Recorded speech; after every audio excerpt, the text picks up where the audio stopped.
मैं दिव्या शर्मा माँ शारदा विद्यापीठ managed by Nobel foundation डोलेवाल की इंचार्ज हूँ।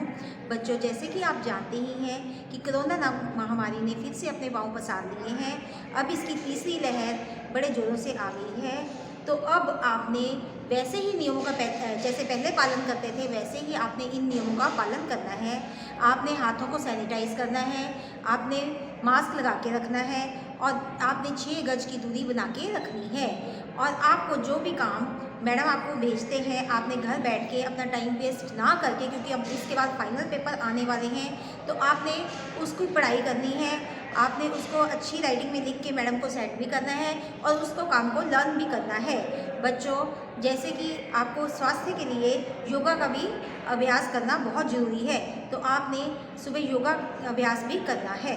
जो 10 फरवरी 2022 दिन वीरवार को सबसे पहले हम नन्हे मुन्ने नर्सरी क्लास के बच्चों को काम करवाएंगे ऑड वन आउट। बच्चों, ये आपको वर्ड्स दिए हैं, आपने देखना है बी डी डी बी। इनमें से सबसे अलग कौन सा है? ये भी बी है बच्चों, ये भी बी है और ये भी बी है। तो डी जो है ये है ऑड वन आउट, इसको हमने सर्कल कर देना है इस तरह से ए सी ए।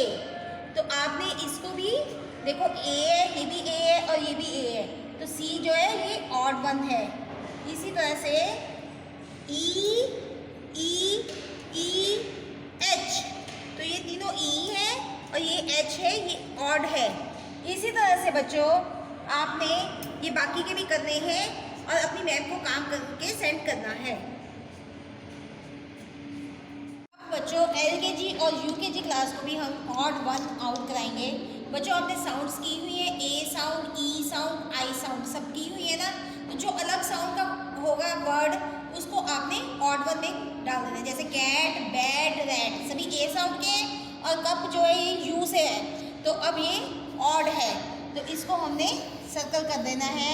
इसी तरह से बच्चे मैट, डिप, टिप, सिप ये सभी आई साउंड है और मैट अलग है, तो मैट को हमने सर्कल कर देना है। इसी तरह से बच्चों आपने बाकी के भी काम करने हैं और अपनी मैम को काम सेंड करना है सुंदर राइटिंग में। अब बच्चों फर्स्ट क्लास को हम डेज ऑफ वीक की रिवीजन कराएंगे। Sunday SUNDAY Sunday, Monday MONDAY Monday, Tuesday TUESDAY Tuesday, Wednesday WEDNESDAY Wednesday, Thursday THURSDAY Thursday, Friday FRIDAY Friday, Saturday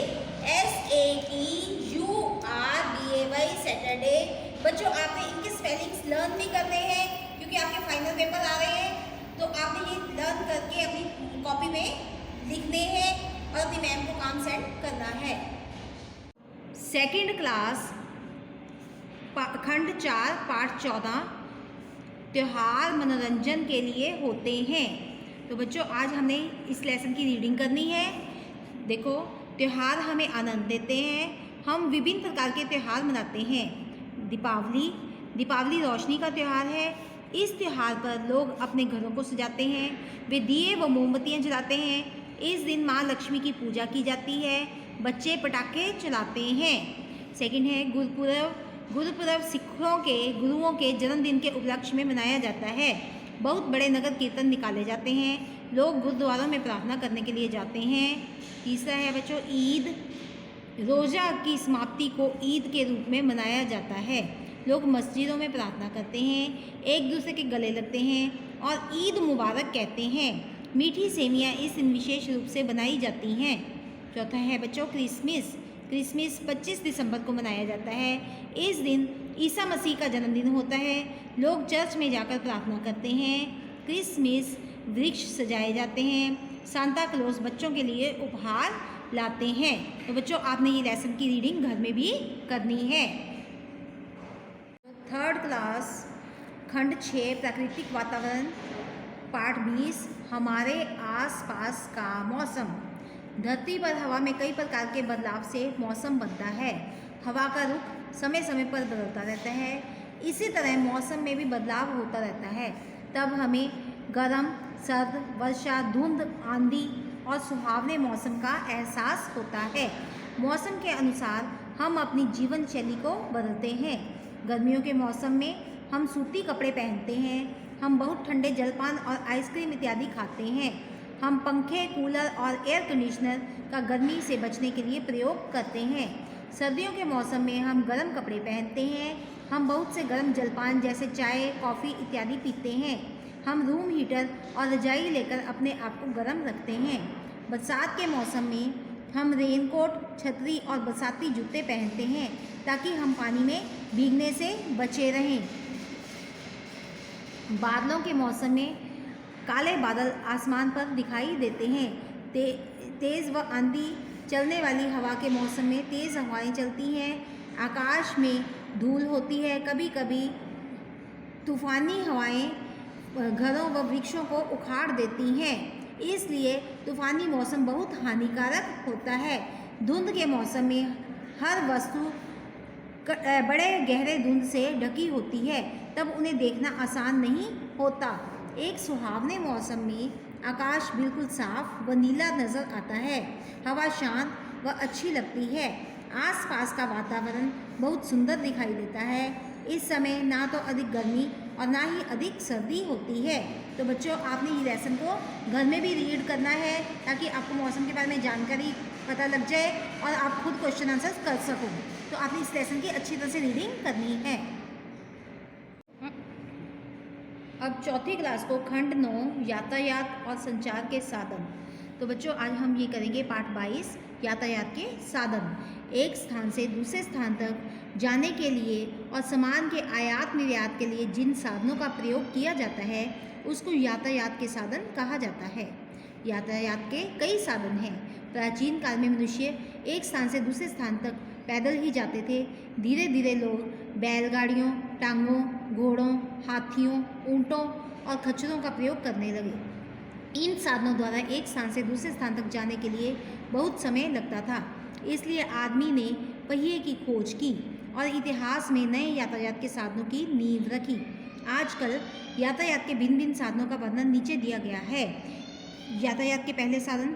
इस खोज से यातायात के 3 अलग अलग मार्ग निकाले हैं: थल मार्ग, हवाई मार्ग और जल मार्ग। तो बच्चों, सबसे पहले हम थल मार्ग के बारे में पढ़ेंगे। अधिकतर वाहन सड़कों और रेल मार्गों पर चलते हैं।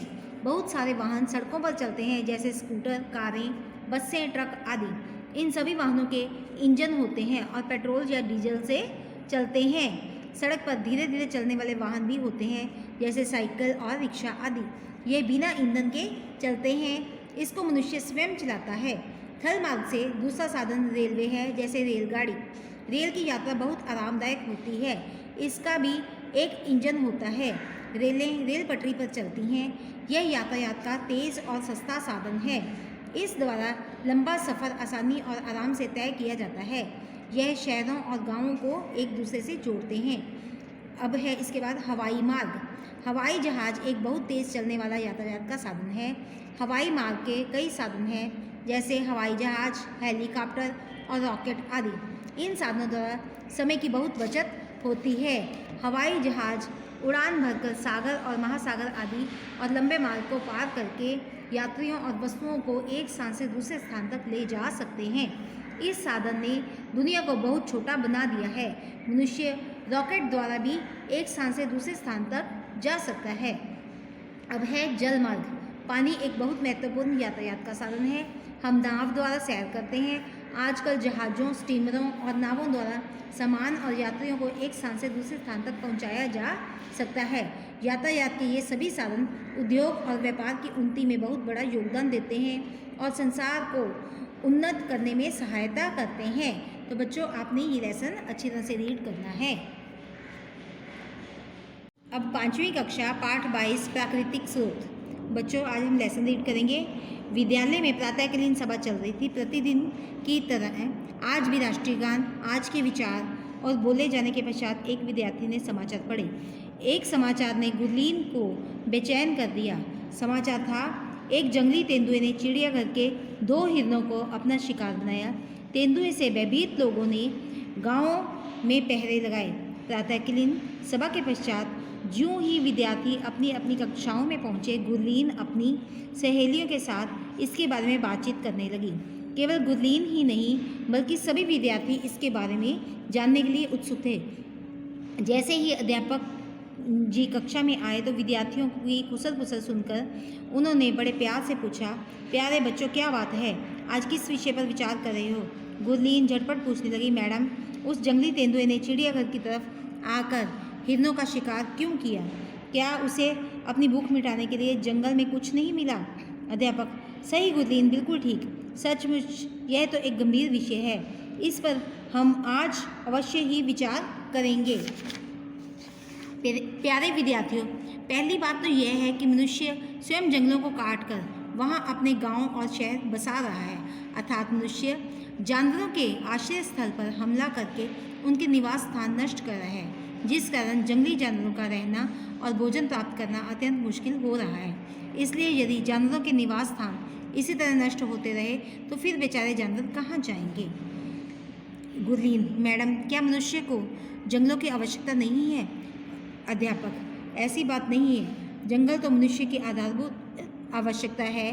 पहले तो मानव भी जंगली जानवरों की तरह जंगल में ही रहा करता था, अपनी सभी आवश्यकताओं की पूर्ति के लिए जंगलों पर ही निर्भर करता था। भले ही मनुष्य ने कितनी भी उन्नति कर ली हो, परंतु जिंदा रहने के लिए आज भी प्राकृतिक स्रोतों जैसे जंगल, हवा, पानी, मिट्टी, कोयला, पेट्रोलियम, प्राकृतिक गैस जैसी नियामतों पर ही निर्भर है। इन सभी प्राकृतिक स्रोतों में से जंगलों की महत्ता सबसे अधिक इसलिए है क्योंकि शेष सभी स्रोतों का आधार भी जंगल ही है। हवा, पानी, मिट्टी नवीकरण साधन है जो जंगलों द्वारा कई प्राकृतिक ढंगों से दोबारा बनाए जा सकते हैं। भाव यह है कि इनकी पूर्ति दोबारा होती रहती है, परंतु कोयला, पेट्रोलियम, प्राकृतिक गैस गैर नवीकरण स्रोत हैं क्योंकि इनकी पूर्ति दोबारा जल्दी नहीं हो सकती। इनकी पूर्ति होने में लाखों वर्ष लग जाते हैं।